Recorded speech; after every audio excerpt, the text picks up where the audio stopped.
சுவைத்தே தீரும். அல்லாஹ் ரப்புல் ஆலமீன் கூறுகிறான், குல்லு மன் அலைஹா ஃபான் வ யப்கா வஜ்ஹு ரப்பிக துல் ஜலாலி வல் இக்ராம். இந்த பூமியில் படைக்கப்பட்ட எல்லா படைப்புகளும் அழிந்தே தீரும். அந்த கண்ணியம் பொருந்தி அந்த ரப்புடைய முகத்தை தவிர, அவனை தவிர எல்லாம் அழியும், எல்லாம் மரணிக்கும். எல்லாவற்றிற்கும் அல்லாஹ் ரப்புல் ஆலமீன் ஒரு நேரத்தை வைத்தே இருக்கிறான். நானும் மரணிப்பேன், நீங்களும் மரணிப்பீர்கள்.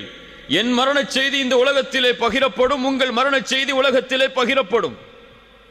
அதுவும் இந்த காலம் மறுமை நெருங்கிக் கொண்டிருக்கக்கூடிய காலம். ரசூலுல்லாஹி ஸல்லல்லாஹு அலைஹி வஸல்லம் சொன்னார்கள், மறுமையுடைய அடையாளங்களில் ஒன்று மௌத்துல் ஃபஜ்அ, திடீர் மரணம்.